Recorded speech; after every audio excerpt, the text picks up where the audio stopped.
Patriot pride, Vermont's green hills take it all in stride. Massachusetts traffic, we grip and we grind with a Dunkin' iced coffee and no peace of mind. So New England, stand up proud. Shout a Fenway, shout it loud. From Fenway chants to Rhode Island tide, New Hampshire's climb, live free or die. So New England, with Ian Brownhill. Good friggin' morning from New England, folks, and welcome back to episode 52 of the So New England podcast. I am your host, Ian Brownhill, joined by my co-host, Robert Travisano. All things life's better in New England. So New England podcast producer, Vinny G, behind the camera with his handsome face. And once again, folks, we were on a bit of a hiatus, so this is our first guest back. We are very excited to have this individual here. So without further ado, RJ, why don't you tell us who we have on the pod today? Pardon me, I had a little bit too much fun last night at the statue unveiling ceremony, so this is going to sound real scratchy. Yes, you were screaming. But don't you worry, because we are back, baby. And after 51 episodes, you're probably thinking, where do they keep finding these people? Joke's on you, because New England is filled with beautiful people that have loads of talent. And here on the So New England podcast, where they belong, that's just what we do. We spread the word of them and show our people to the world. Let's get it. 52, Roland, our guest today, is a baseball fanatic. He loves baseball so much, I'd have to compare it to how much Ian loves his morning donkeys. And fun fact, this may have been the hardest information to find. Usually I try and throw in a, hey, this guy's got blah, blah, blah following. My man has his hands in so much, I couldn't do all that math. So we're just going to say, it's all of New England. My man has his hands in everything baseball, content, media, news, fantasy, game day coverage, you name it, he's in it. Whether it's the Section 10 pod, Baseball is Dead, or Nesson, the content is always around one thing. Baseball, baby! And that's why he is known as the Tribal Chief of Baseball. So without further ado, our guest for the triumphant return of the So New England pod, Mr. Jared Carrabis. Wow. That's crazy. Welcome on, Jared. Scratch it up. If you want him to do your morning alarm, you can hire him Big time. part-time. He loves doing these Yeah, things. that was Should really huge. get a That cameo, was huge. hopefully. I appreciate it. Thank you. Jared, thanks for making time and jumping on with us today, doubt. my friend. I appreciate it. I'm trying to think. So the first time we got connected was Correct. on Nesson, Unobstructed right? Views. When we did Yep. your show there? Unobstructed Views. What was that? Yes. Unobstructed Views. I knew I messed up the name. And let me tell you, so when Nesson had reached out to me, I made it very clear to them. I was like, look, guys, I am a fair weather fan. Like, I watch baseball, but I am not in it. I am a football, basketball guy. Like, no, it's cool. You're going to have Jared. And I was like, thank God, because if you guys were going to have me like be way involved, this was going to be your worst episode yet. And thank God you carried me through that and let me say a few words here and there. That was a lot of fun. It's an interesting concept that they're working with. And so it's basically just like the Red Sox version of the Manning cast. Like, they just want people like hanging out on the couch and watching the game, but having conversations. And like last year, I was kind of in the driver's seat on it. This year, like, we have Alana Rizzo, and she's like an actual like polished reporter, journalist / she can work the desk, so she keeps me and Papelbon like in check. But if you leave it up to me, it's like, the seventh inning, we might be talking about the most is the moon landing real? Like, we're talking about that during the baseball game. But it's more on the tracks this year with like Alana. So you'd probably be more comfortable this year. Yeah. Got it. All right, Yeah. cool. I'll have to reach out to Nesson and come back on. Jared, man, this is like, I feel like you have been a staple and a household name in New England when it comes to social media presence.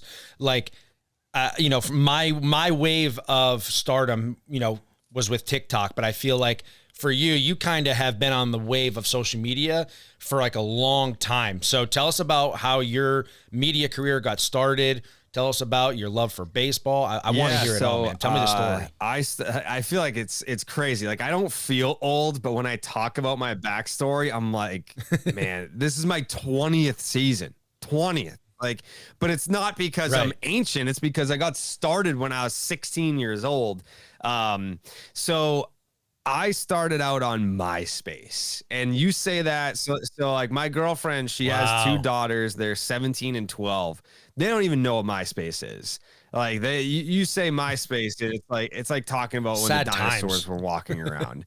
But so I basically just, I had a friend in high school. She was very well versed in HTML, and that really, having that one friend that knew how to code changed my life forever, because she taught me how to make my personal MySpace page look fancy.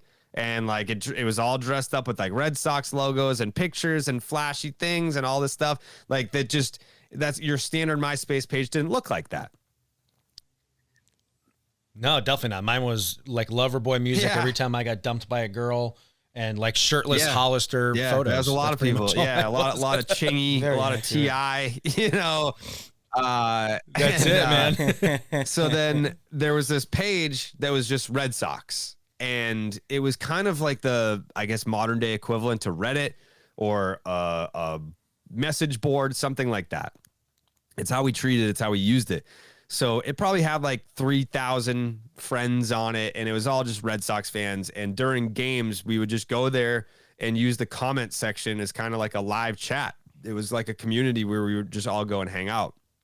And then one day I got a message from that account because I posted on there frequently, and he saw that like my page was all dressed up with cool Red Sox stuff. And he was like, I see you on here all the time. I see what your page looks like. I feel like you would do better with this than I could. Do you just want the login? And I was like, yeah, sure. So I took over the page. Once again, hit up my friend with the HTML. I was like, how do we make this look like the official Red Sox MySpace page? So she helped me out. We did that. And, next thing you know, it went from like 3,000 friends to 150,000 within like the first year. This is 2006. Like Wow. That's huge Yeah, for that's MySpace. massive. That's the equivalent of like 5 or 10 million, Yeah. honestly. In that day and age, like you didn't really. yeah. Wow. And That's so really this cool. was New Year's Eve or New Year's Day, 2006. So I always miss by 24 hours being able to say I've been doing it since 2005. But it was New Year's Day, 2006.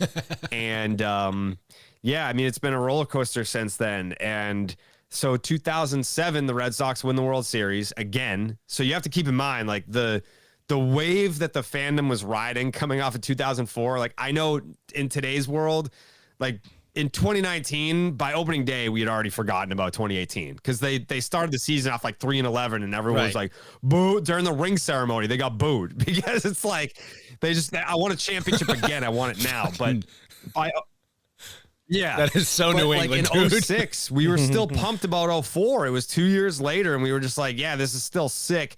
And then when they win again in 07, you're strapping a rocket to my ass because I now have the keys to the, I guess at the time, the largest social media Red Sox platform that had ever existed.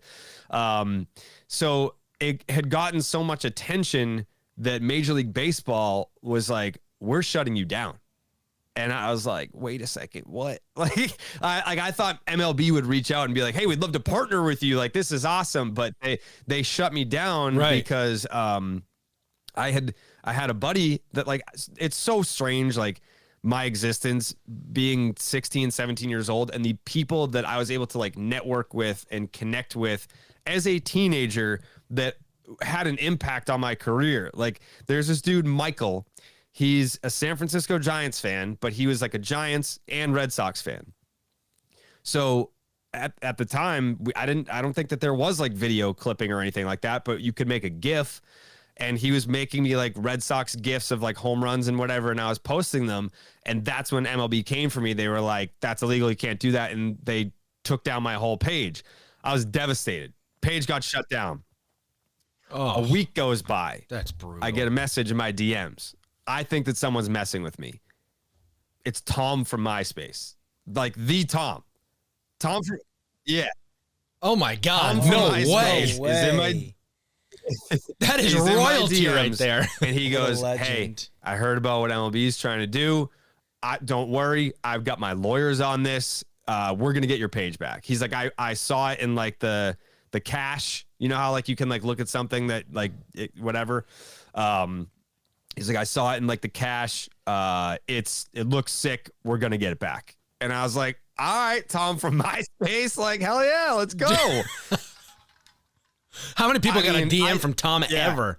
That's insane. And you got Tom going up to bat for you. Tom from MySpace, I'm not sitting here with you today. That's for damn sure. Yeah. Wow.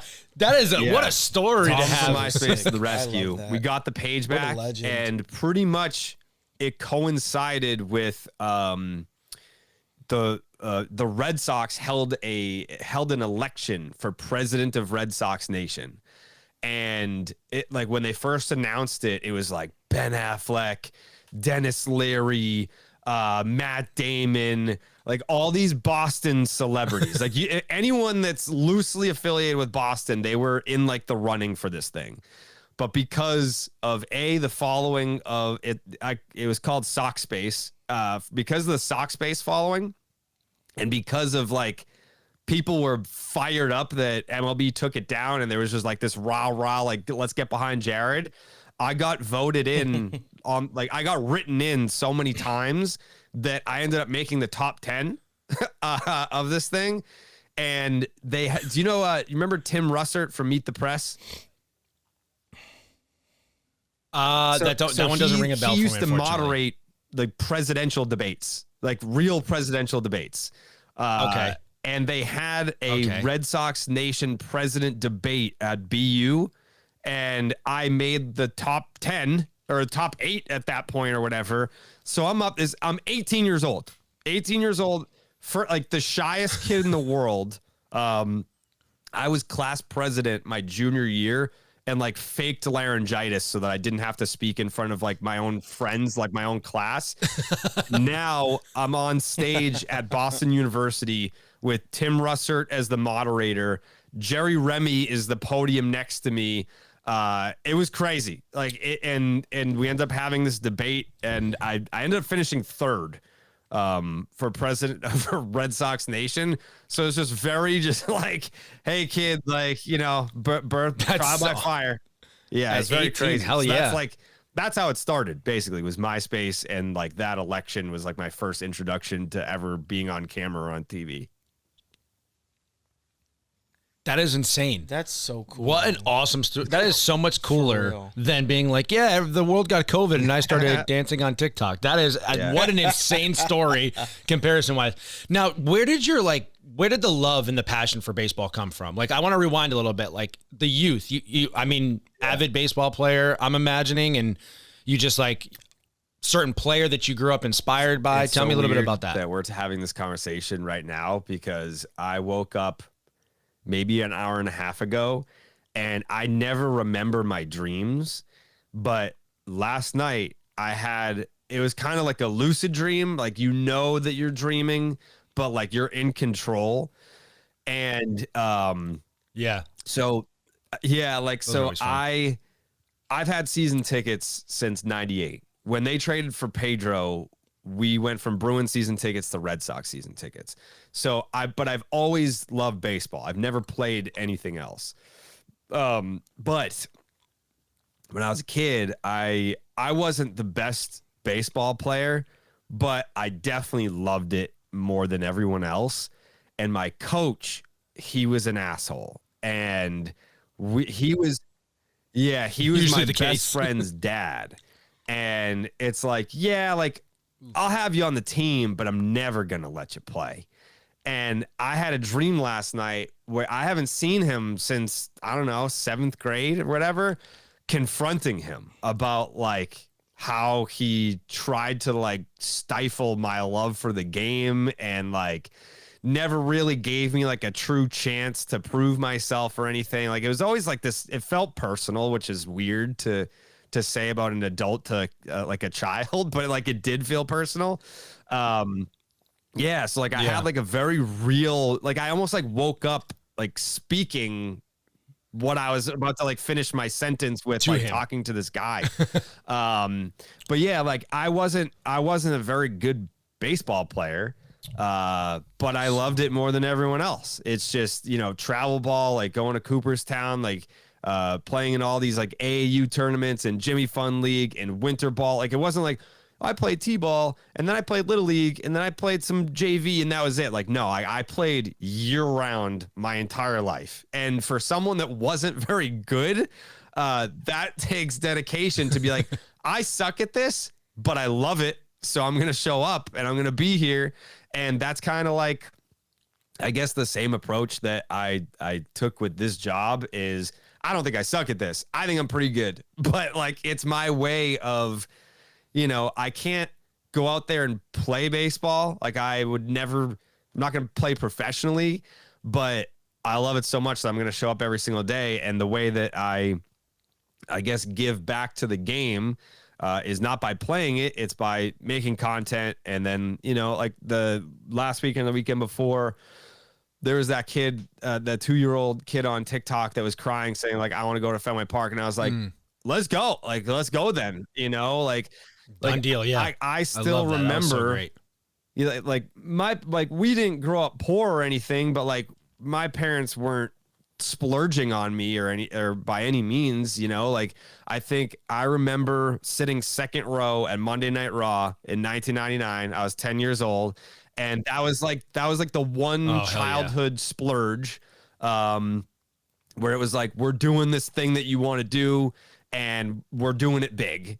And like, to this day, I'm in my mid 30s and I still like feel that and know what it feels like. So having this job and the connections with the Red Sox to be able to just snap my fingers and give that feeling to someone else, it's awesome. Like it's like, that's the best part of the gig is like when someone's like, hey, my dad is in his 70s. His lifelong dream is to go inside the Monster and sign inside there. Can you make it happen? Yep. Like, you tell me when. And like, hey, like my dad, his dream is to be on the grounds crew. Can we do like grounds crew for a day? Call up, like someone on the grounds crew. Hey, we got this guy. He's got a great story. Yep. Come on down. We'll make it happen. So like, that's the coolest part about it is getting to do stuff like that.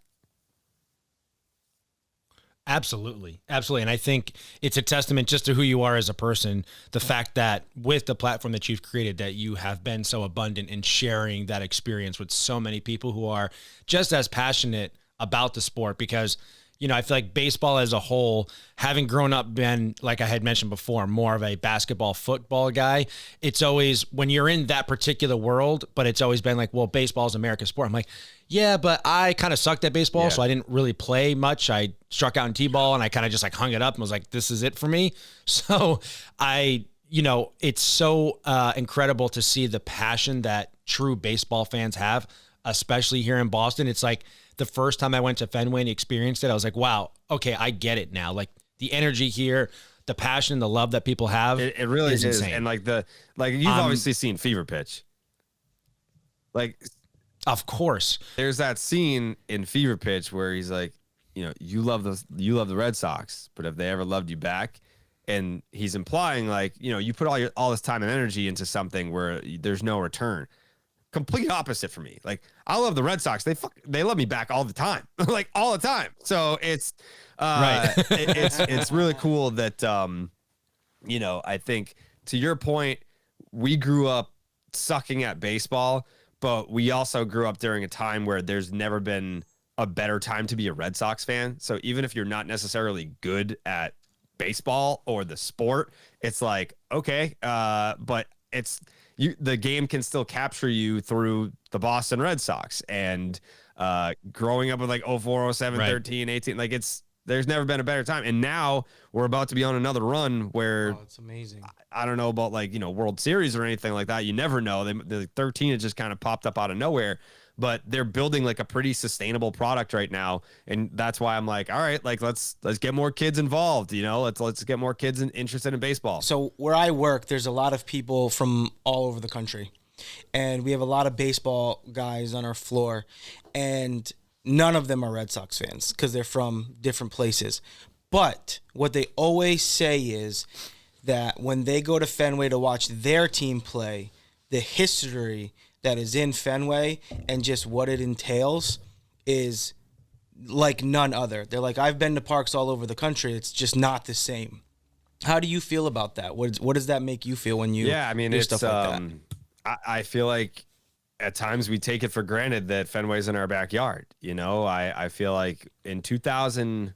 So when I was a kid, I used to go to Baltimore all the time. Like my first major league ballpark experience that wasn't Fenway was Camden Yards in 2001. Went there again in 2004. Did the old Yankee Stadium in 2008, the last year. But through this job, now I'm going to, ballparks all the time. So now it gives me more of an appreciation because, like you go to Camden Yards, you're like, this is cool, but like Larry Lucchino helped build it. So it's like, it's got that Fenway vibe to it. And then the old Yankee Stadium, you're like, man, like this is kind of a shithole, but it's also like you feel the history while you're there. But with this job now, it's like, you get to see every ballpark and you're like, there's character missing in like some of these parks. And there's not really much history to talk about in some of these parks. But then you go to places like Wrigley and you're like, okay, like, like there's parks where it's like, it is really cool other places, but it does give you an appreciation. And I think most of us take Fenway for granted. Like the fact that it's just right there. Yeah, and like you can go there whenever you 100%. want, and it's not that I get numb to it because there is an energy that it's palpable. Like you feel it the second that you walk in there. But I think there's also this element of like, yeah, I could go there whenever I want. So, it's not that special, but like, no, it is. Like it's really cool to be able to go there. Yeah. It really is. Yeah, because we did a Spartan race a few years ago, like right after COVID kind of simmered down and they were letting people do stuff again. And it was all through Fenway. Right. We started at the top, like took an elevator up, and it was all through the entire park. And I mean, obviously I was doing all the events and stuff, so I didn't really get a chance to do it. But that was like my first real time as an adult. Because I think I went once with all the guys like at a random time, but I didn't appreciate it for what it was. And then we did an episode a couple months ago, and it was so surreal. Just like being there to take it all in, like soak in the history. Just to, like it's a different feeling. I've never felt that. And like I love going to Foxborough. I love being at Gillette. I love watching the Pats. Football's always been my sport, but it just hit different in Fenway. And I don't know. I felt like that was just the aura of the park. So I had to ask. It's definitely sick. And when I had lived in Florida for a small stint, and when I was there, it was right when Marlins Park had opened up, like their new stadium. And I was like, this place is like so sick and futuristic and like the half dome and like the turf. And I was like, it's really cool. It's definitely like modern and beautiful, but it felt like a stadium. You know what I mean? It didn't feel like I was at like a baseball game. It felt like I was at a sporting event. I don't know if that's a good way to put it, but that's kind of how, like when I go to Fenway, I'm like, yeah, this is baseball. Like this is what it should look and feel like. Versus going to these other places where I'm like, oh, this is just like a very expensive evening to watch sports. Sometimes like I get like Fenway sick. Like I'll go to these other ballparks and I'll sit there and I'm like, this isn't Fenway. Like I don't know if I like this. Like I kind of want to go back to Fenway right now. Yeah, I mean it depends. Like some of it, like Dodger Stadium is cool. It always helps like the Fenway sickness. It helps if you're there to watch the Red Sox on the road. But like I'll go. Like I've been to. Like on opening day, we were in St. Louis to see the Cardinals versus the Twins, and I'm just like, why am I here, not like where the Red Sox are? But yeah, I think like if you've never had the chance to go to Wrigley, the area is really cool. They've kind of like built up that whole area. And when you go to a Cubs game at Wrigley, not that Red Sox fans show out and everything like that, but what's really cool is everyone is wearing a Cubs t-shirt or a jersey or something. Like everyone has Cubs gear on. Like Fenway during the summer, it's like, there's gonna be, your sundresses and there's gonna be, your dudes in their muscle tees because they're going out to the bars after. You go to a Cubs game, that's not allowed. Like everyone's wearing Cubs stuff. Yeah. No kidding. That's cool. So what is it like then being like a Red Sox fan in other stadiums? Do you have like any funny stories like, or what's like your best and worst experience like wearing Sox merch in other places? Like do you get harassed like people do here in Boston when they're wearing the opposing team's merch? So like I usually don't even, it depends. I don't really wear Red Sox stuff because I have press passes. Like I can't wear like a Red Sox jersey on the field. So like, but that doesn't matter because like I'll still get like recognized in other ballparks. You would think that like my worst experiences would be at Yankee Stadium, but like it happens 95% of the time. My interactions with Yankee fans are, God, I hate you, but like I respect you. You know, Hey, that's good, man. That's a good place to be. Like, man, like you annoy me so much. I was at the All-Star game, or it was either the All-Star game or the Home Run Derby. A Yankee fan came up to me and he was like, I just have to show you, like, I have you blocked on Twitter. Like he showed me his phone that like I'm blocked. He's like, I hate you so much, but like, God, is that such a skill to be able to get under people's skin so easily? Yeah, that's hilarious. Like Yankee Stadium, I've never actually. Okay, so I have a couple stories. These are both from 2018. I remember there was I was there when the it wasn't even the Red Sox. It was the Yankees versus the A's because the Red Sox won the division. So the Yankees had to play the A's in the wild card game to see who plays the Red Sox in the division series. And I'm up there in like the upper deck or whatever. And I'm mouthing off because I'm like, you're playing for the right to play me. I don't even have to be like, I'm here. Like they were chirping me that I had bad seats. And I was like, I didn't pay for like you paid for your seats. I didn't pay for mine. And you're playing for the right to have to play me. Like, I don't even have to be here right now. And there's like, so I know why, but like, it's also like the most annoying thing in the world. People think that I'm 5'4" because Coley is 6'8", you know, Pat Light 6'6". I'm with monsters all the time, like alien-sized monster human beings. We just did a video with Hosmer, and he's like, you know, you're taller than I thought you were. I was like, yeah, dude. Like, I'm not short. I'm not like I'm an average height. I wouldn't describe. You wouldn't see me walking down the street and be like, look at that little person. I was like, how tall? I was like, how tall do you think I am? Like, because he's 6'4". So I look tiny. Like, we did a shot of us walking down the street on Jersey Street, and I was like, how tall do you think I am? He's like, I don't know, 5'11". I was like, I tell people 5'11". I'm like 5'10 3/4. So when people meet me, they're like, oh, I didn't realize. But I was at Yankee Stadium, and obviously it's like tiered seating or whatever. And I was looking at the seats behind me, and there was 4 Yankee fans that were sitting like, I don't know, 5 rows up. So like they're looking down at me. And he's like chirping me. He's like, you midget, blah, blah, you 5'4", this and that. So I turn around and I look at him. And like, you know how like people, even if like you're not like eye to eye, you can tell they're short. So I looked at him. I was like, come down here right now. I was like, I'm definitely taller than you. And he's like, no. I was like, no, come down here right now. And like all of his buddies were like, oh shit, like you gotta. So he comes down to my level, and I just put my chin on his head. I was like, you're telling me I'm short? Like, what planet am I on? Then, so it had gotten so bad with all like the threats. Like it's less now because the Red Sox haven't been good. But at the time, just getting death threats from Yankee fans when they were playing each other in 2018. I remember my dad driving me to the train station to go back to New York after the Red Sox won the first, or they split the first 2 in Boston. And then they went back to New York to finish the series.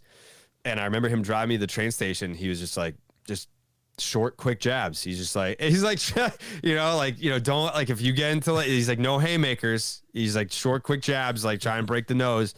Like, okay, all right, Dad. And yeah, because I mean, like I think the person who was filming my stuff was a woman. And then I was doing videos with Hubs, who is a third of my size. So if I have people trying to fight me, I am on my own. It's just me. So, and it was game 4.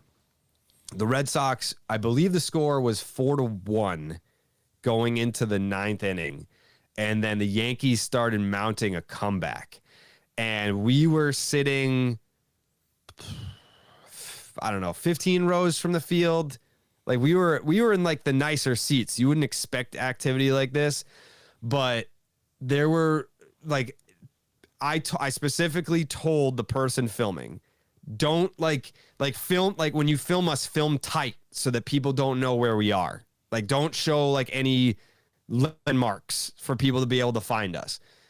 First video, it's like they're right here.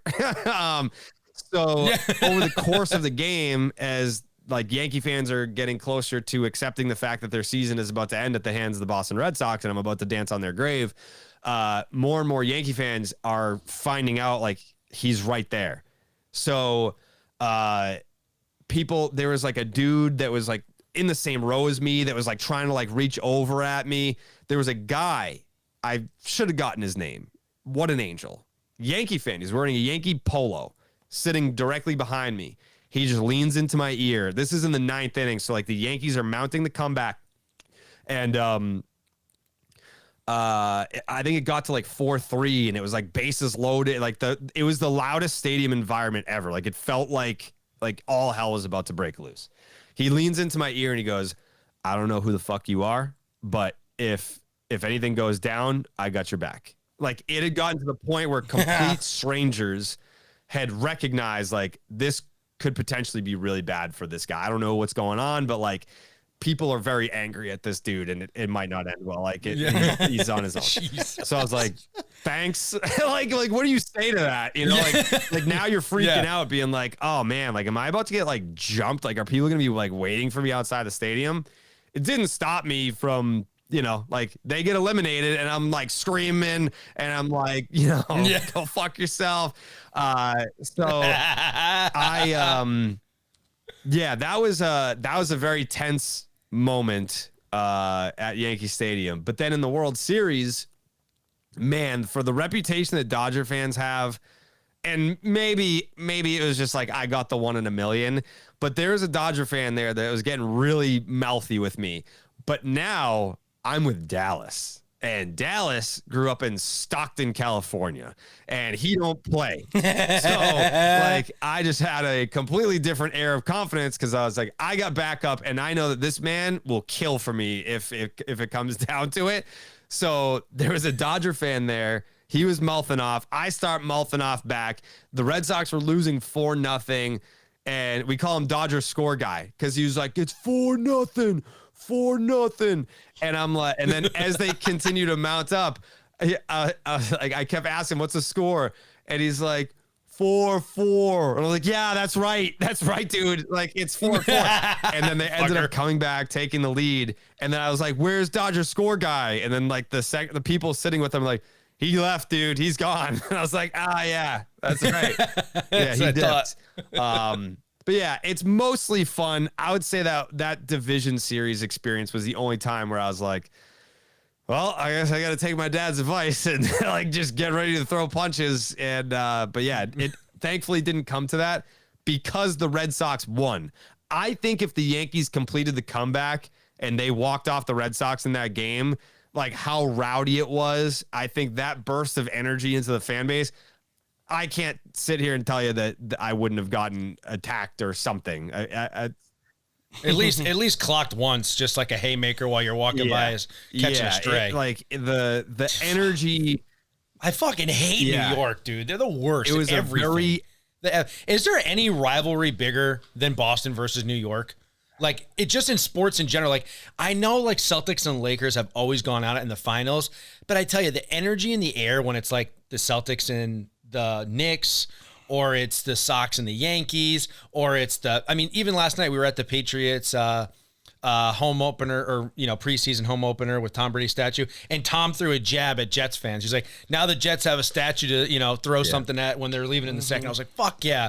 Is there anything bigger? What do you think? Do you think Yankees and Red Sox is the biggest rivalry ever in like all of sports? It's either that or like Pablo Sandoval versus diabetes, but I think for the most part, it's got to be Sox Yanks. Yeah, I love it. All right, so your career takes off with MySpace, and then it goes from that to Twitter, and then you get to Barstool. Walk us through that. How did you end up there? So like another crazy story. I had met not met, like online met Dave in like 2007. Like I started reading Barstool when I was a senior in high school because, and like another tie-in, like I started working at Sully's, and Chris Wren, who owns and operates Sully's, he introduced me to Barstool. And now Sully's does Section 10 merch and Baseball is Dead merch, which is awesome. We can talk about that later. But he introduced me to Barstool. I ended up like connecting with Dave on Facebook, and I at the time was more squeaky clean content. Like I didn't swear when I wrote or posted on social media. Like I didn't cover any like edgy topics, but I found them interesting, and that's how I talked in real life. Like I swear a lot. So if I saw something that was more Barstool material, I would send it to Dave, and then Dave would put it on the blog, Hat Tip Jared. Like if there's ever like a Hat Tip Jared in 2008, like he's talking about me. So we kind of like built that relationship where this guy knows our tone. Like this guy understands what Barstool is about. And then in 2011, they had the New England Sports Blog Awards, and Dave was the host. So it was best Red Sox, Bruins, Patriots, Celtics, and then best overall New England sports blog were the awards that were given out. I won best Red Sox blog, was like, thank you very much. Went back to my night and just started like, I was like, I'm not winning best overall, so I'm just going to start drinking. So then it gets announced like best overall New England sports blog, Jared Carrabis, Sox Space. And I'm like, whoa, okay. Go up there. And I'm like, I was like, the only reason why I won this is because Barstool wasn't nominated. And I'm sure it was a very forgettable, minuscule moment in Dave's life, but I remember looking at his facial reaction. He was like, oh, okay. Like he was like caught off guard that it was like my moment, but I kind of gave it to him. I did win a free TV. It's still in my parents' basement, which is sick. Like I'm never giving up that TV. Like that's basically my trophy. But yeah, I don't know if that ever like meant anything in terms of like eventually like we want this guy because he's obviously a Barstool fan and like that was his moment. And he gave it to Barstool. But in 2014, I was part of the on-field ceremony for Red Sox Nation Day at Fenway Park. And this was like a continuation of like, the Red Sox Nation president. The next year they had governors. So it's like, Jared, you didn't win president, but you're the governor of Massachusetts for Red Sox Nation. So basically like the fan representative for Massachusetts. And they had Red Sox Nation Day. And so in the playoffs in 2013, David Price gave up 2 home runs to David Ortiz. The second one, Poppy like watched it. This was in the division series in 2013. This was their first time facing each other in 2014. So I'm on the field before the game, pregame ceremony, and my girlfriend at the time, she, prototypical like blonde, blue-eyed girl. And so she was down on the field taking pictures of me. And during this game, David Price drills David Ortiz. So now there's that story. Then Nesson zoomed in on my girlfriend at the time, and then everyone started sending pictures of their TV to Barstool, being like, send out the smoke patrol at Fenway, blah, blah, blah. So then Feidelberg blogged. Hell yeah, Jared. Feidelberg blogged Price hitting Ortiz, but then included in that blog, oh, by the way, like, sup, girl, like, hey, girl, or something like that. And then, so in 2014, I probably had, like MySpace had died. So, like, that was over. And I probably had, like, 3,000 Twitter followers. So, like, people, I guess, like, Red Sox people, like, knew who I was, but, like, definitely didn't have, like, a huge platform or anything. And people started tweeting at Feidelberg being like, yo, like, that's Carrabis' girlfriend, blah, blah, blah. So then Feidelberg followed me, and we started talking about, like, why aren't you our Red Sox blogger for Barstool? Like, what's going on here? And so then we all talked to Dave, and Dave was like, well, he has his own blog. Like, I thought that he was good, doing his own blog. And I was like, you think, like, I'm in the independent league. You think I don't want to play in the big leagues? Like, what are we talking about? Like, of course I would rather be the Barstool Red Sox guy. And then it came together pretty quick. Like, by the end of that season, I was waiting to finish college. Like I finished college that summer. And then I was like, let me just see if I can work for the Red Sox. Let me just interview there, see if I can get a job there. And if that doesn't work out, then I'll go to Barstool. And I guess like long story short there, it didn't work out. I'm not bitter anymore that it didn't work out, but at the time I was pretty bitter because I interviewed with like 7 different departments. And then, you know how they're like, well, you know, if we hired you today, what ideas do you have for us? And it was one of those. And I gave them an idea.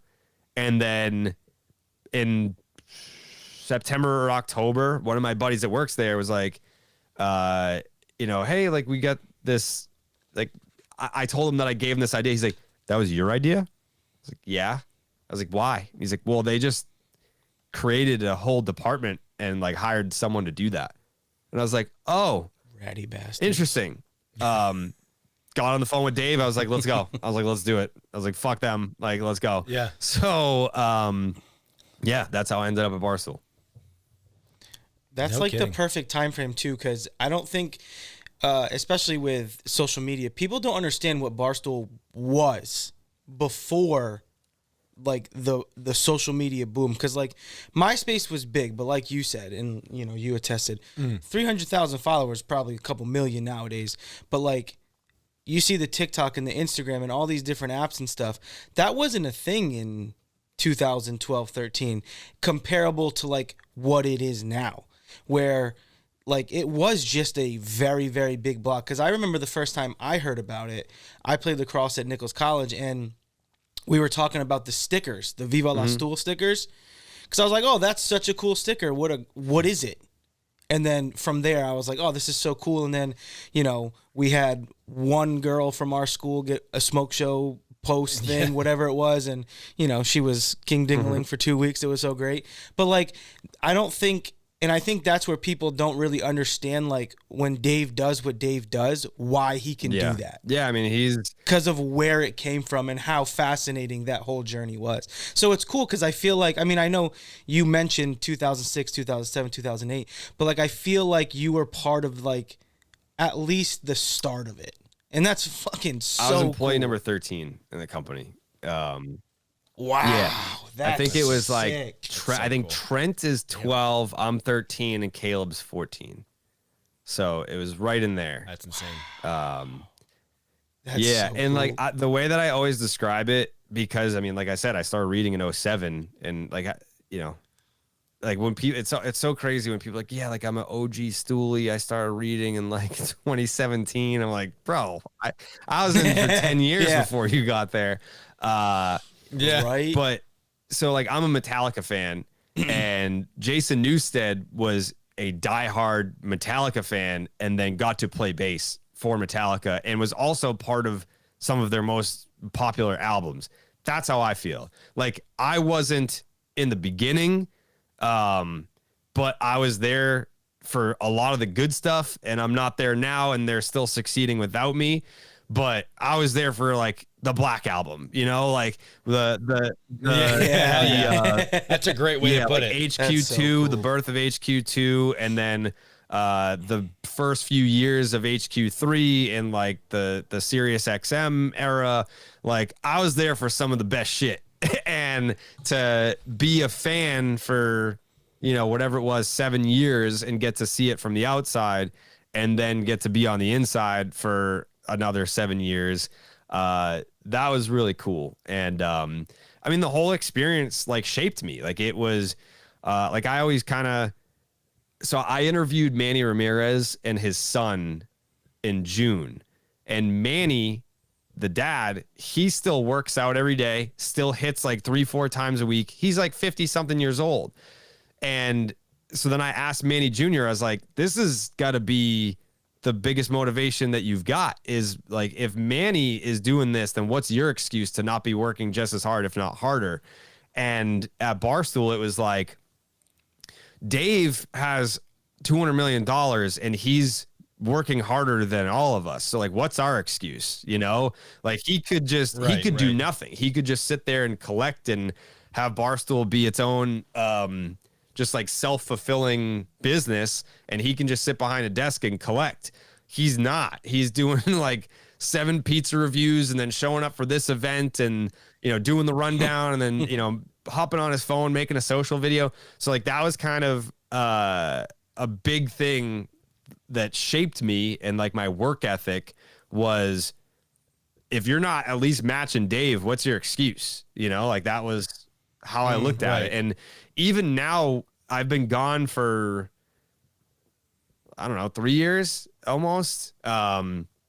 It's still in my brain where, you know, you wake up and it's like, we make pretty good money, but like, what's your excuse to not work just as hard? Like or like keep reinventing yourself. Like Dave, this is more of like a compliment. Like he takes everything that I say as a slight, but it's more of a compliment. He's not the same guy he was when I first got hired there, when we first moved to New York. Like in 2020, he like started doing like the day trading stuff and going on Fox News. Before it was like, don't talk about politics. Now he's very political, and that's opened up another audience for him. Like he's continued to grow because of that. So yeah, like the fact that he continues to reinvent himself, and there's people that are like, oh, he's the pizza guy, he's the Fox News guy, he's the BFFs guy, he's the TikTok guy. Oh, that's the guy that's beefing with Zach Bryan, like, or that, like, you know, that's the old school Barstool guy. Like there's so many different ways that people know him. So that's kind of how like I approach things, is like, what are you doing that's different? What are you doing right now that's building something? Right. And right. I don't want this to turn to like a blow Dave hour, but I think, you know, people have a certain perception about him as rough around the edges, and I think he definitely has some sort of like disorder where he lacks empathy, but at the same time, I mean, look at his track record of not firing people that he could have fired. Look at, I know that he'll use like the Barstool Fund and stuff like that as a means to prop himself up, but I think as far as being a boss, like keeping people employed, making sure people are good, never cutting people out. Like if there's one person I could think of that he fired, it was Francis. And like, I felt like his hands were tied, and he still brought him back after, you know, like he has this loyalty to his people, where if you're loyal to him, he's loyal to you. And it's kind of like this like handshake, ironclad agreement. 100%. But yeah. Right. And he just started on. He's going to do college game day too now, right? He just started with that too. It's like the guy does do a lot. Yeah. What do you think about like the online? Because you're like, you know, obviously, you know, you have the Section 10 podcast. You're obviously very heavy involved in baseball. So let's just say, as a formality, you're a sports guy. What is the notion for you that Barstool has kind of gotten away from being the sports aspect of Barstool Sports, right? Because like when it started, it definitely had that very sports heavy energy.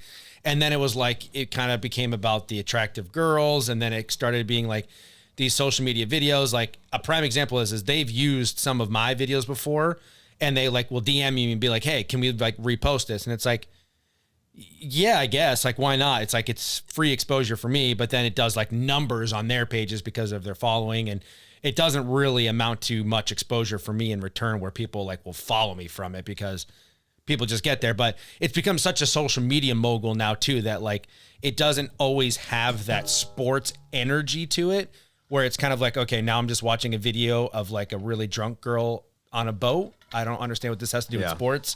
Like, what is your feeling about that? Like, as a sports guy, and it's not like a slight at Dave or Barstool. It's just like that's what works. But also I'm not a huge fan of like publicly embarrassing people. Even, and I guess I have too much empathy. Like, even when people are wrong, I'm like, okay, let them be wrong in private. They're probably beating themselves up and have a lot of people in their close life that hate them. Like, let's not shame them all over Barstool social media for falling off of a table when they were 21 and drinking. I don't know. But anyways, what's your thought about how they've expanded outside of the sports stuff? So, I mean, that was definitely something in the office that we would always say, like, if there was like this, if the story of the day had nothing to do with sports, then people would like mockingly be going around the office being like, I thought it was Barstool Sports. And like, where's the sports? Yeah. Like, that was just kind of like a almost a daily occurrence. But for me, So like Dunkin' Donuts, did they drop the donuts? Is it just Dunkin'? Do they want it? I feel like they wanted to drop the donuts. As a Dunkin' rep, I'm not supposed to legally be talking about it, but there was actually a claim to the word donut, and that is why they had to drop the donut.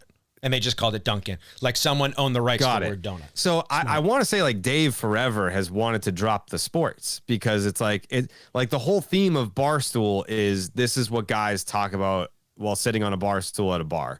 So they talk about sports when you're at the bar, but you also talk about chicks and you talk about like a funny video that you saw and stuff like that. So I think it would have done the company wonders to have dropped the sports. I don't know why they didn't, or maybe they tried to. I don't know. Maybe it's just like brand recognition. I'm not sure, but I remember as far back as like 2015, like Dave was like blogging about Justin Bieber all the time. Like it was never just about sports. Never. And like in the beginning, it was a media. In the beginning, company. it was like a gambling magazine. So it was just sports and picks and horse racing and this and that.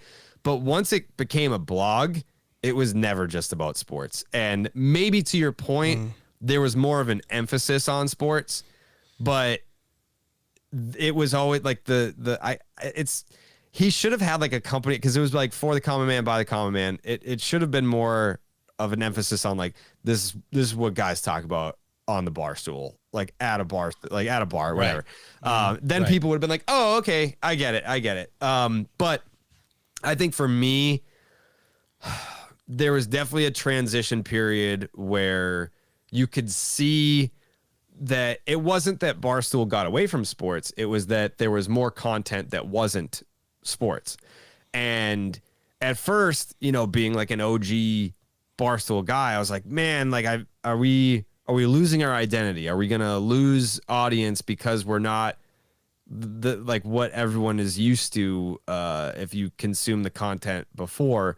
But then you're like, no, this is a good thing. Like, for example, Chicks in the Office, they don't talk about sports. They talk about celebrity gossip. And that is kind of like what Dave was doing. Like he was talking about like what was his name? Adam Lambert, the American Idol guy that's with Queen. He covered that guy like crazy. And then like the Bieber stuff. But it's so like, funny. Okay, like, well, there's plenty of women out there. Why don't we create an audience for women? And then here come the Chicks in the Office. And it was great that they kind of went 1 for 1 right off the bat. Like, well, first of all, there was Jenna Marbles. She's like the OG woman at Barstool, but I love Jenna Marbles. She was before her time, though. The YouTube queen. Yeah, she was before her time. But like Rhea and Fran absolutely. Come in and like they create this monster brand that is predominantly, if not exclusively, women, and it's unlike anything that Barstool's ever done before. But it's like, all right, well, now we're branching out. That's a good thing. And the way that I saw it was I'm not even talking about like the branching into like the women content, but like there would be content that guys were making where I'm like, this isn't for me, but if people like it, great.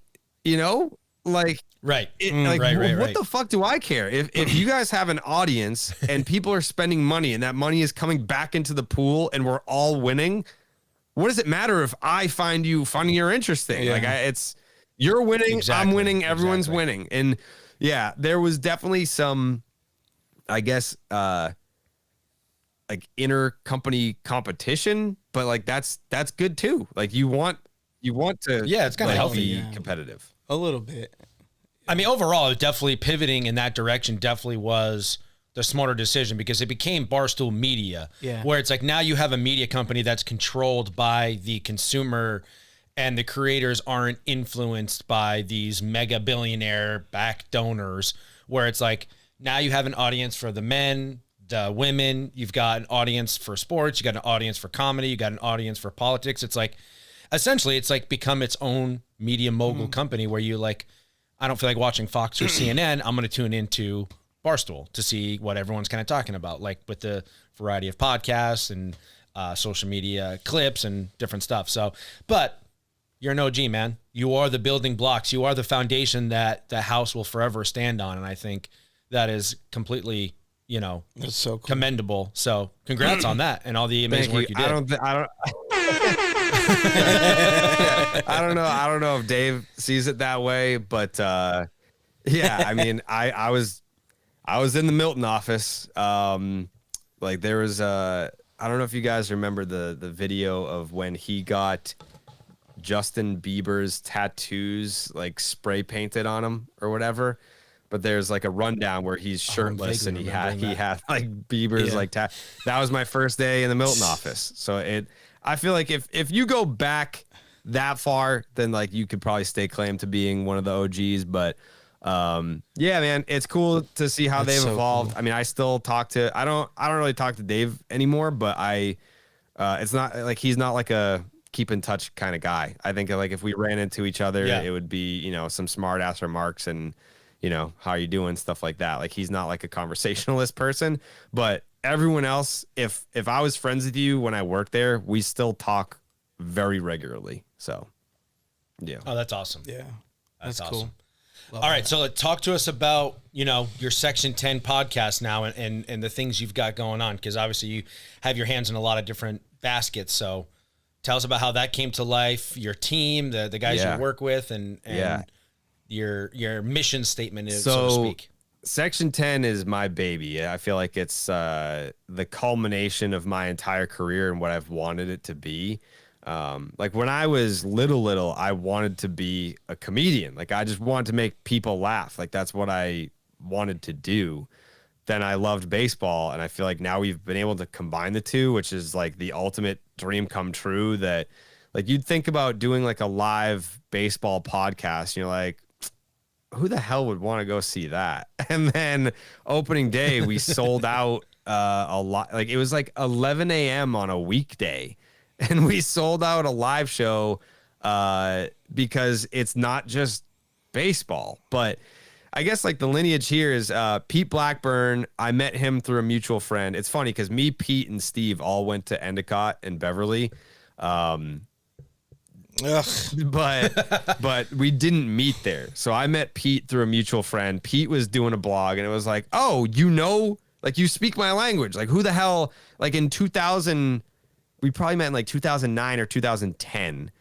Who the hell knows how to run and operate? Like who else was blogging? No one. Like in my age, nobody was doing that. So we clicked right away. And then we were just like, KFC radio is a thing. And I'm a big wrestling fan. Shout out to the Tribal Chief.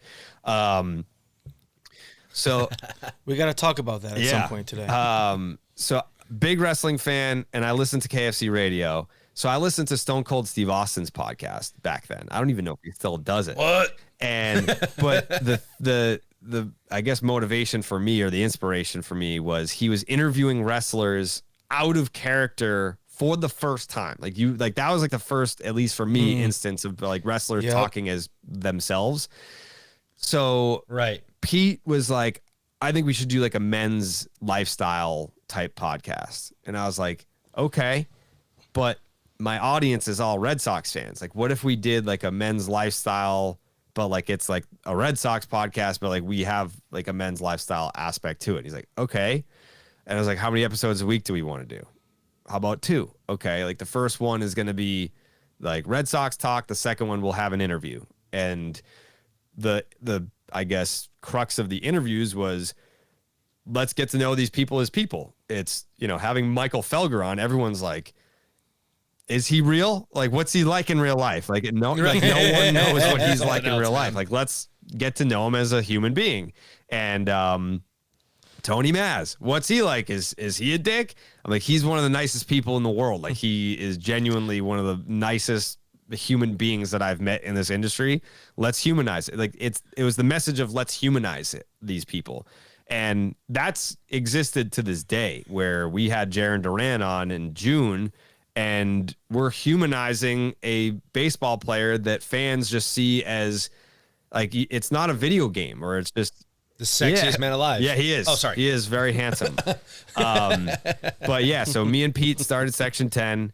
Steve came along probably like 10 episodes in. So it probably kills him that he's not there since he can't say he's there since episode 1, but he's basically been there since the beginning. So then the three of us did that until I moved to New York for Barstool. And then it just sucked because like we would be in studio doing the podcast and like Pete would be on Skype and sometimes we would forget he was there. And I'm like, this isn't fair, man. And he was like, I want to start a hockey podcast anyway. Like you guys do your thing. So he kind of bowed out then. And then we did an episode with Coley where we were supposed to, it was like, we were doing like a themed series.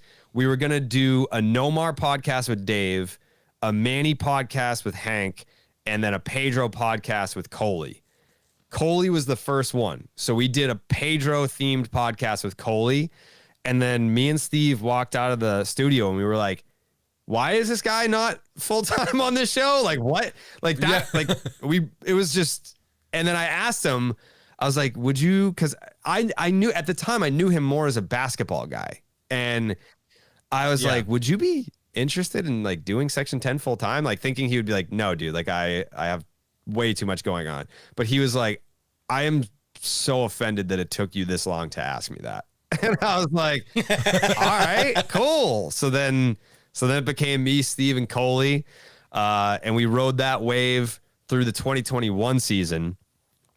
And Steve ended up getting this can't turn it down offer from Odyssey. Like they kind of like threw the bag at him. And they ended up being like, oh, it's the official podcast of the Boston Red Sox. So like, I was like, all right, fuck you, Steve. We're the most downloaded Red Sox podcast. Like if you want to be the official one, we'll be the most downloaded one. So he did that. But then that's when I ended up leaving Barstool was after 2021. And it sucked, man. Like I didn't want to go. It felt like I got traded. It felt like, you know, you have this opportunity in front of you that you can't say no. I remember having the conversation with Dave, like, what would you do if you were in my position? And he was like, I would absolutely take the deal. And I was like, okay, that's all I needed to hear. So Coley was stuck at Barstool with no one because Steve went to Odyssey. I went to DraftKings, and then he ended up quitting and going to Underdog. And the whole time I'm like, all right, so then I got to get them to come to DraftKings. Like we have to put Section 10 back together. Like that was the goal all along, was get Section 10 back together no matter what. And then Odyssey ended up letting Steve go. So then Steve went to Underdog. And I was like, all right, like I loved my time at DraftKings. Like all the people there were awesome. The fact that they were located in Boston was super convenient. Like they were right by the marathon finish line. Yeah, I mean, like I loved working for them. But like at the end of the day, it's like I have to put Section 10 back together. Like it's not about the money at that point. It's about like what do the fans want? What do I want? And I want Section 10.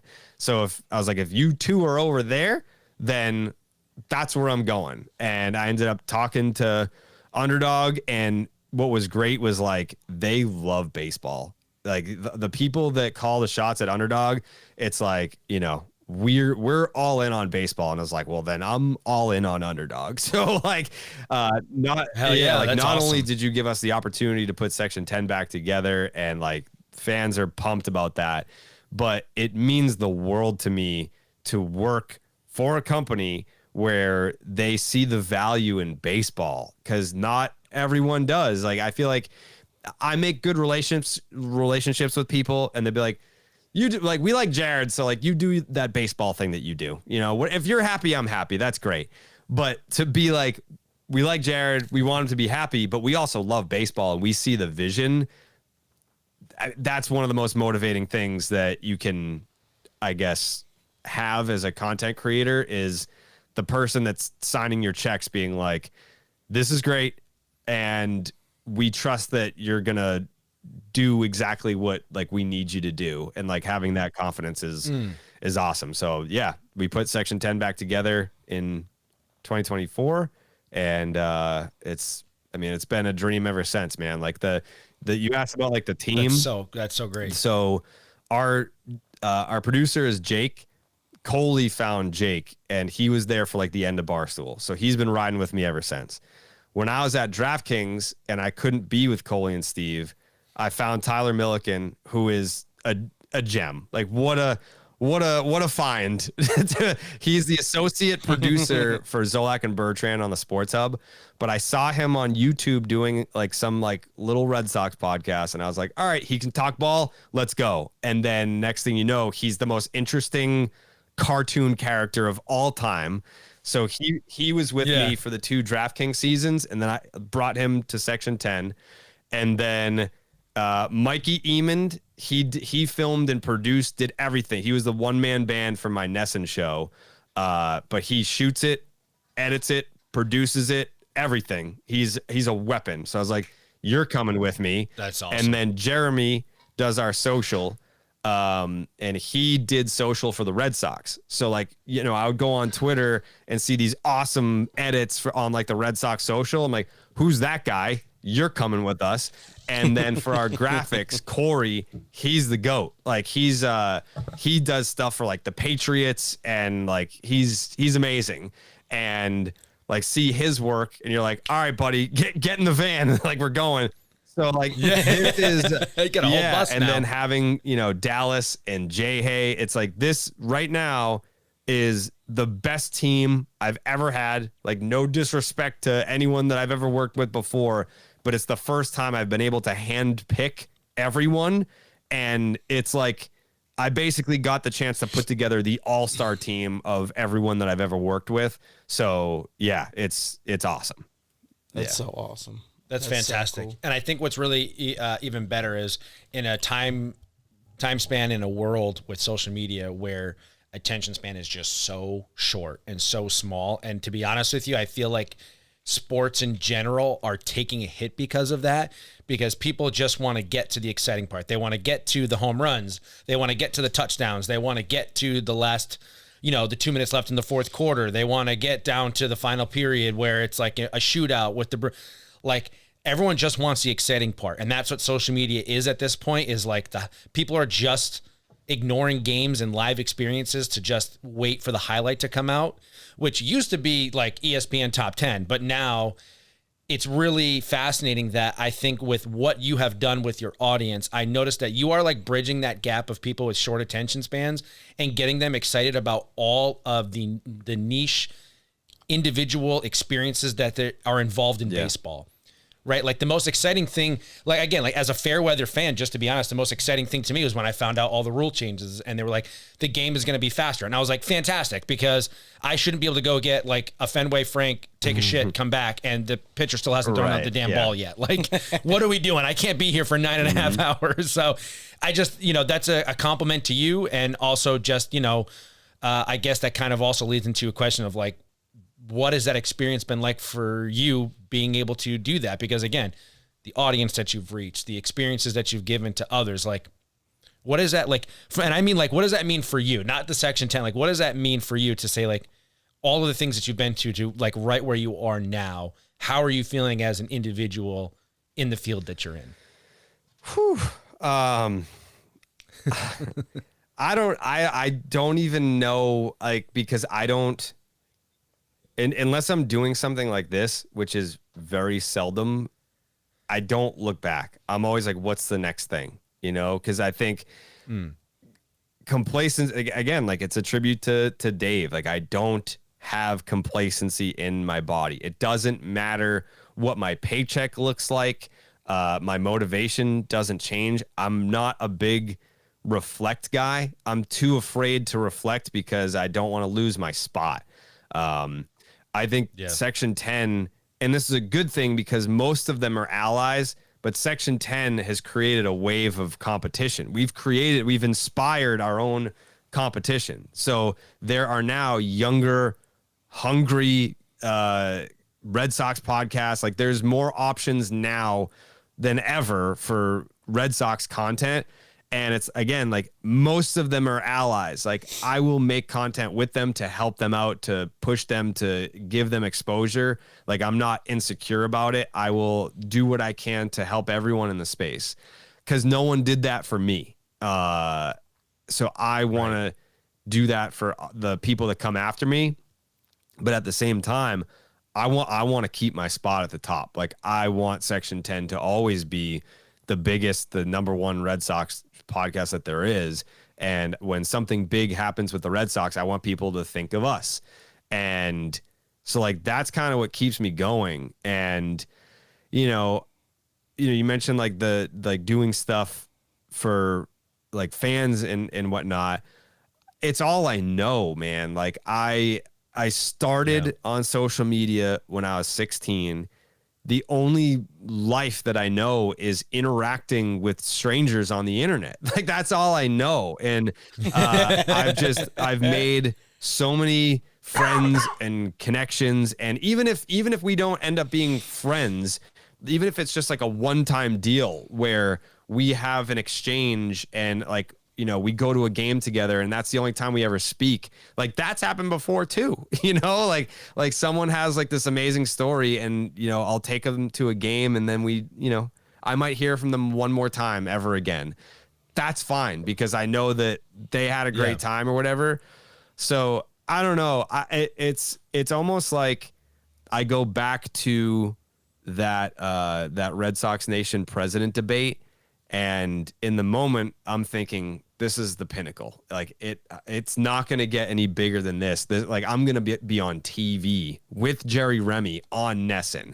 Like enjoy the moment while you got it because this is it. And then kind of from that day forward, it was always like, oh shit, this is happening. Oh shit, this is happening. And it never stopped. It's been almost 20 years and it never stopped. Like there was always like, I just remember being in like 2011, 2012, 2013 and being like, I feel like every single year I've been able to look back and say like, this was the best year of my life for this reason. And it just kept going. And like, there was always a reason to look at a year that had gone by and be able to say, if it wasn't the best year of my life, it was a successful one. Like we accomplished what we set out to do this year. But yeah, I mean, going back to like my team and everything, I think they know that I'll always go to bat for them. So the comparison that I use is, and I'm sure you guys can relate to this in high school, right? I was a class clown, but I knew my limits. So I would go into a certain class, and if the teacher was a hard ass, I keep my mouth shut. Like I'm not doing anything. But if I had a teacher that I knew liked me and thought that I was funny, I know I can dick around, but I'm not going to go over the line, but I know what I can get away with. And for making content, my guy, like the Section 10 guys. So if I go on Nesson and I'm like, I'm not the same guy that I am on Section 10. So it's like, this is a different teacher. Like I can do some stuff. I'm not going to go over the top. Like you guys don't want that. Like you want more like serious baseball talk. That's fine. That's what I'll give you. But on Section 10, I know I can be the class clown because like those are my boys. And so like they bring out the best in me. So I'm always trying to reward them, keep them incentivized, keep them motivated, make them feel like they're part of the team. Like it's not just there's one guy and then everyone else. Like it's a band. Like, yeah, of course there's going to be like the front man, the lead singer, but like you need the bassist, you need the guitarist, you need the drummer, you need the manager, you need all that stuff. You need the crew. So that's kind of how I view it. And I think, everyone is pulling on the same rope just as hard. So it's very rewarding to see like where it started, how it's gotten there, the path that it's taken, how there's been adversity and how there have been trying times, but I mean, we've survived all of it. And I feel like, Section 10 night will be next month. And it's like another just reminder of like, holy shit, dude. Like this started on MySpace and now the Red Sox are hosting their second annual night to celebrate this little stupid show that we do. So yeah, it's very crazy. So incredible, man. Good for you. All right, Jared, we are going to go into our So New England segment now. So now that we've shared... Oh, look at that, huh? Our little soundbite. I forgot we just upgraded that. So I'm going to ask you some rapid fire New England based questions to get your answers. And I always try to curate and keep them surrounding, more of our guests. So what I'm going to do, the first question I have for you is give us your top 5 Red Sox players of all time. Do I have to go in order? No, I won't do that to you. I won't make you go in order unless you want to. David Ortiz, Ted Williams, Pedro Martinez. I feel like you have to put Carl. We had this discussion about like the Mount Rushmore the other day, so it's got to be Carl Yastrzemski because of he has like every Red Sox record, but it's like hard to say because like I didn't see him play, so it's like. But if you have every record, you belong. So Pedro Ortiz, Ted, Yaz, and then that 5th one.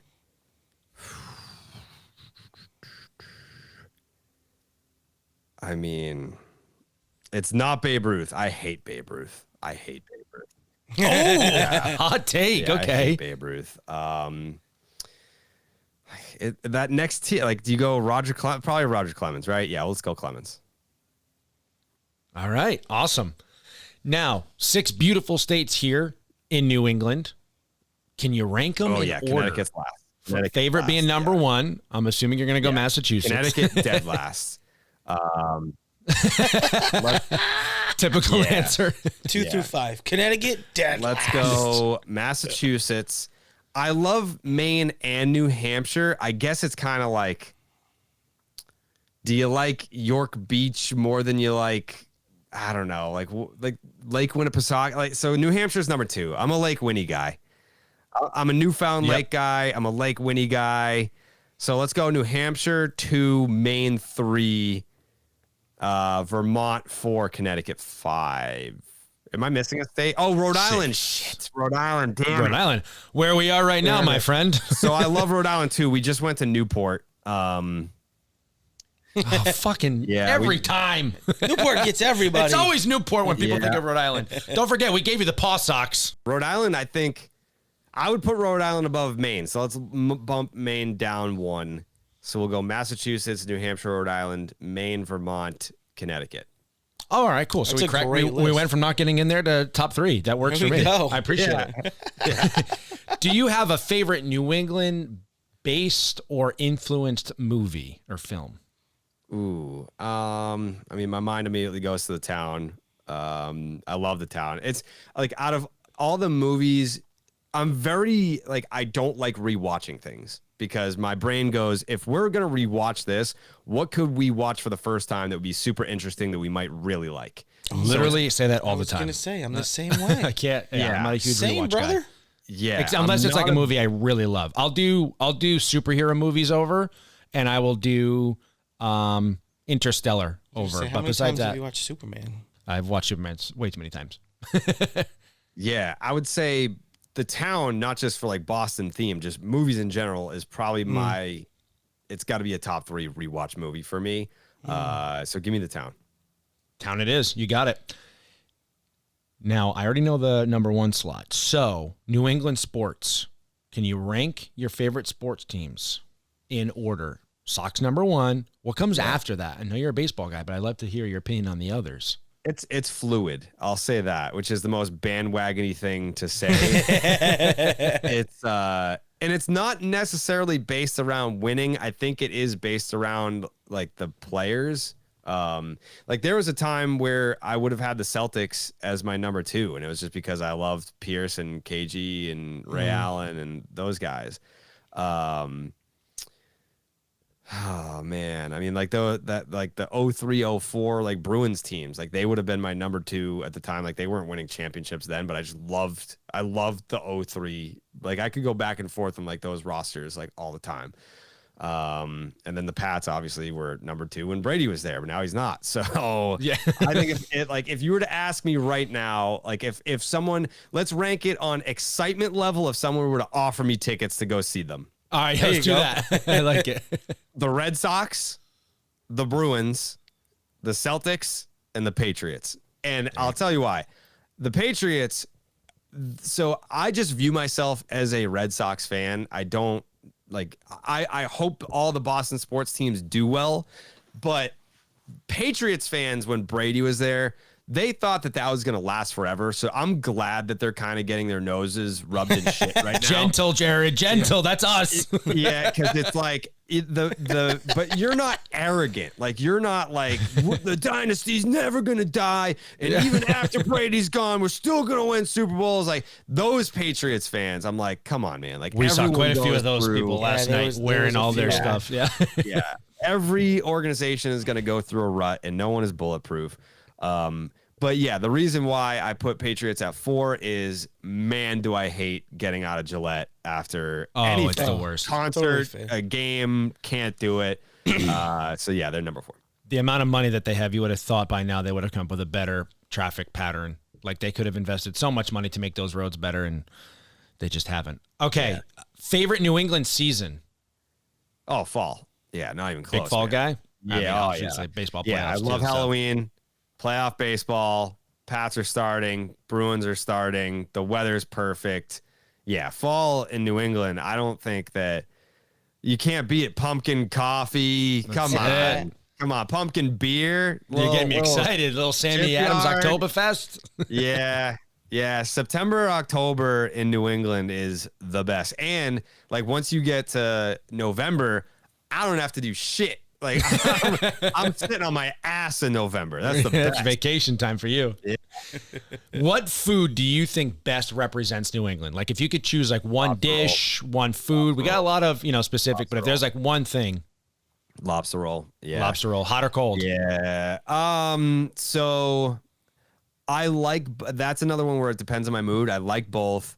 So I'll either do like cold with the mayo and the bun, or I'll go no bun, hot with the butter to dip in. Yeah.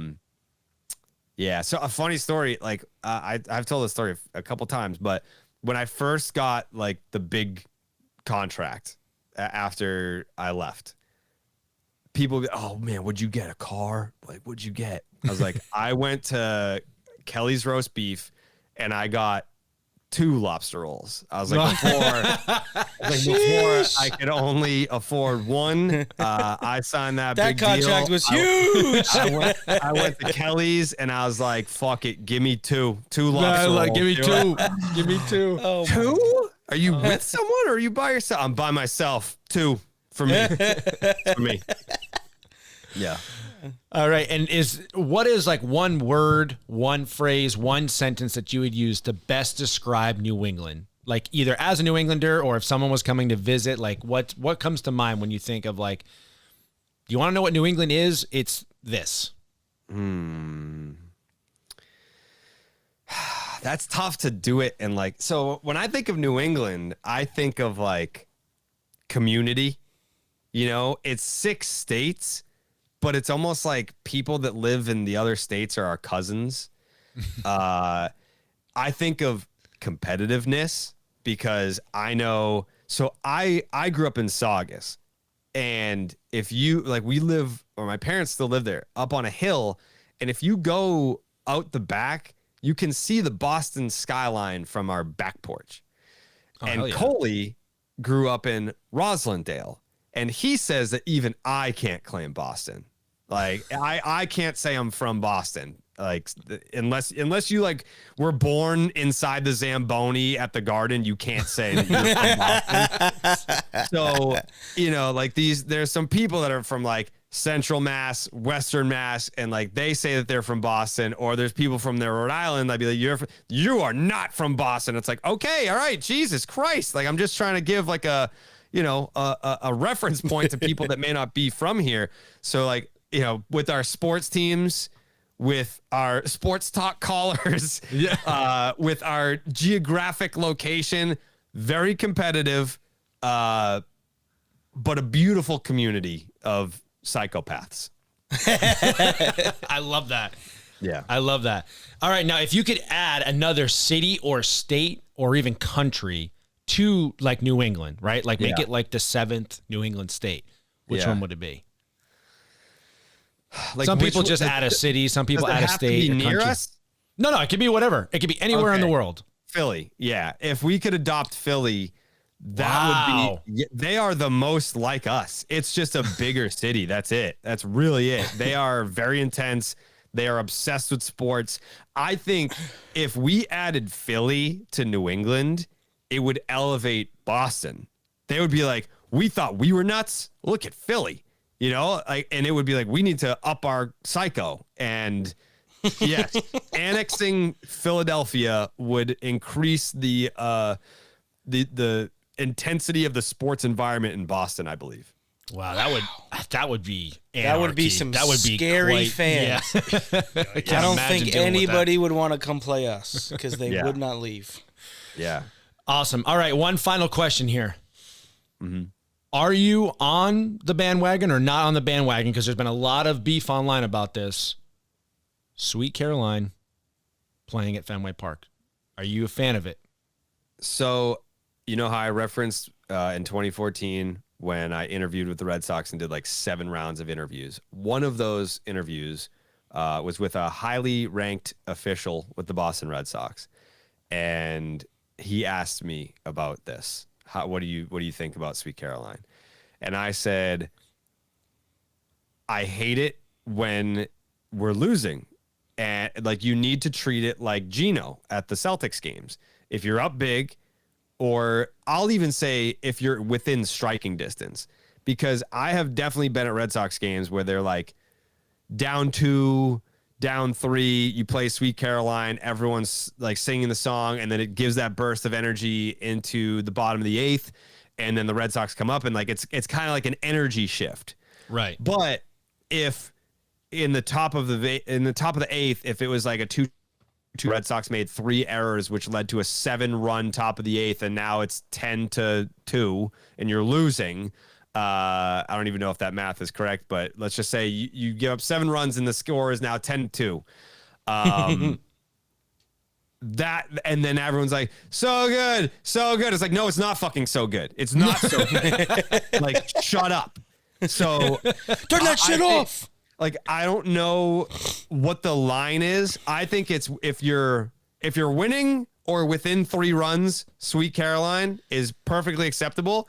If you're losing, I don't want to fucking hear it. I don't want to hear it. Like, it makes me so angry. And I'm someone who never once, I've never left a Red Sox game early, ever in my life, even as a kid. Doesn't matter, weather, losing, nothing. My poor father would sit there and be like, can we please go? No, we're not going. Jared, it's 36 degrees with a wind chill that makes it feel like it's 17. Can we please go home? No. It's now raining. I don't care.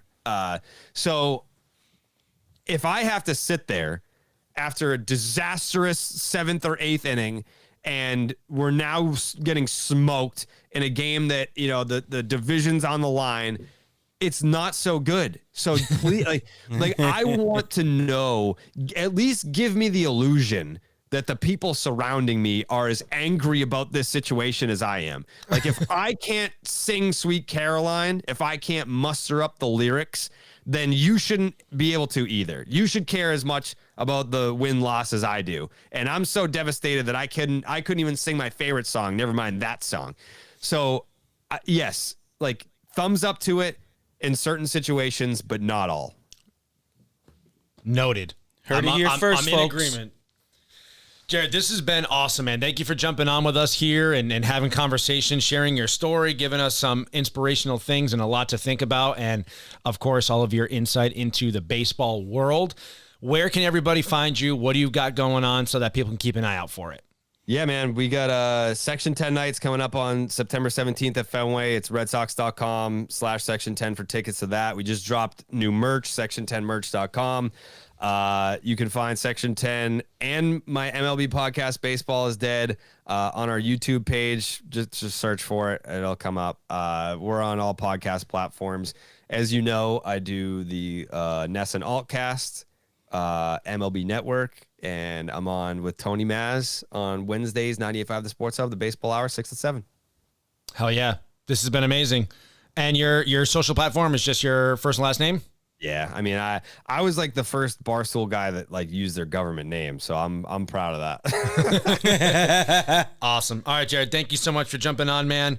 Ladies and gentlemen, that'll conclude episode 52 of the So New England podcast. Please remember, folks, life's better in New England. Red Sox